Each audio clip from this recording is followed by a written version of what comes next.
There is a type of employee every company says it values and quietly leaves in the same place. This person does not create noise. Deadlines get met around them. Problems get absorbed before they spread. Managers trust them, teams lean on them, and the role stays stable because they are in it. Most people read this as a strong position. In many workplaces, it is the beginning of a trap. Reliable people often get stuck first. That is the pattern this video is diagnosing. Not because reliability is bad, not because dependable employees lack ambition, not because they are secretly less talented than the people moving past them.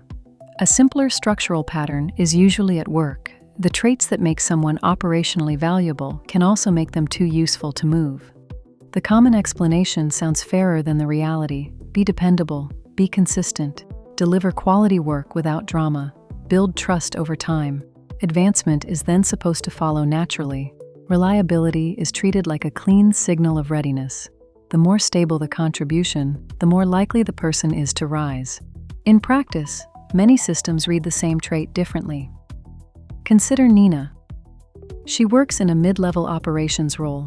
She is not the loudest person in the room, and she is not trying to become the personality of the team. But things work around her. She knows the recurring issues before they fully appear. She catches mistakes early. She responds quickly. She trains new people without being asked.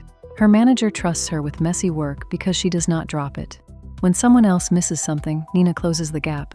Everyone agrees she is strong. Everyone also keeps leaving her where she is. A promotion opens up. It goes to someone less steady but more visible. A cross-functional opportunity appears. Another colleague gets it.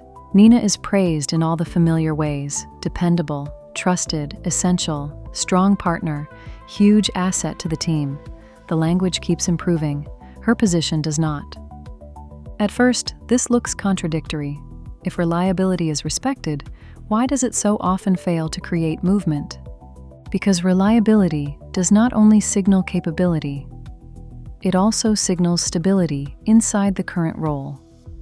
That is the mechanism. A company does not evaluate employees in the abstract. It evaluates them inside a structure with immediate needs, weak points, and replacement costs.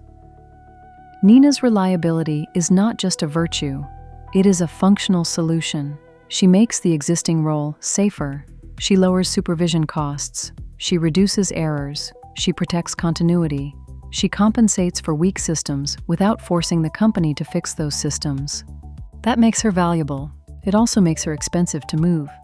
If Nina were promoted, the company would not just gain someone at a higher level. It would lose the person currently keeping a fragile area under control. Her replacement might be slower. Mistakes might rise. Her manager might lose a stabilizer. Unclear processes would become visible. The real cost of moving her is not a title change. It is the reappearance of disorder in the place she leaves behind. So the structure often makes a quiet calculation. Keep the reliable person where reliability is already solving a problem. Move someone else whose current absence creates less operational risk. This is why dependable people stay in the same role so often without anyone openly saying that is the reason. The system does not have to admit it directly. It simply keeps rewarding reliability with trust, more responsibility, and stronger dependence instead of actual movement. That is why the experience feels so confusing from the inside. The person keeps receiving signals that seem positive: more ownership, more praise, more reliance, more inclusion when things matter. But those signals are often interpreted incorrectly. The employee reads them as evidence of growing promotability. The system may be using them as evidence of current necessity. Those are not the same thing. This is also why the imagined solution, how to stand out at work, often fails to explain the pattern. Reliable people are usually already standing out. They stand out through consistency, accuracy, and low-friction execution. The issue is not invisibility in the basic sense. The issue is that the kind of visibility they create strengthens the company's incentive to preserve them where they are. Nina is visible as infrastructure. Infrastructure gets protected before it gets moved. That is what her situation proves. Not that hard work is meaningless, not that managers are always malicious, not even that promotion is random. It proves that usefulness is filtered through structural need. If someone becomes the answer to a local stability problem, advancement can slow down precisely because they are succeeding too well in place. This is the part most people miss. Reliability is usually discussed as if it only has one effect. It increases trust. But in real systems, trust has two possible outcomes. One is elevation, the other is containment. If the trusted person is easiest to keep where the system is already dependent on them, trust becomes a reason to preserve position, not change it. The person then makes a predictable mistake. They increase the same behavior that created the trap.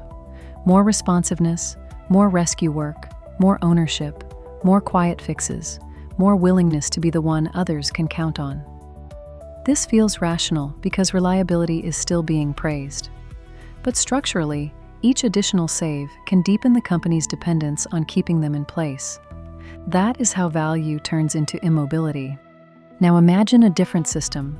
Take the same employee with the same seriousness and the same work quality, but place them in a company with stronger documentation, clearer role ladders, real succession planning, and less dependence on individual rescue. In that system, reliability still matters, but it does not create the same trap. Because the role is replaceable at lower cost, the reliable person becomes easier to move. Their value supports mobility instead of blocking it. The behavior did not change. The structure did. That contrast matters because it resets the interpretation. When reliable employees get overlooked, the immediate explanation is often personal. Not strategic enough, not vocal enough, not ambitious enough. Sometimes those factors matter, but often the deeper issue is simpler. The person is too useful in the exact place the system needs stabilized. That is why dependable people can remain respected and stuck at the same time. The reframe is this: lack of movement does not always mean lack of recognition. Sometimes it means the recognition is happening in the wrong direction. The system sees the person clearly.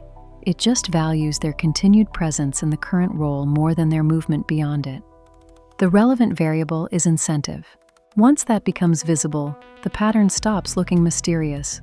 The dependable employee is not necessarily being ignored. They may be getting read correctly by a system whose interests are not aligned with their mobility, and this pattern does not stop with work. The same logic appears anywhere someone becomes so stabilizing inside a structure that the structure starts protecting access to their function more than their ability to move beyond it. A system often keeps its most reliable people exactly where their reliability is hardest to replace.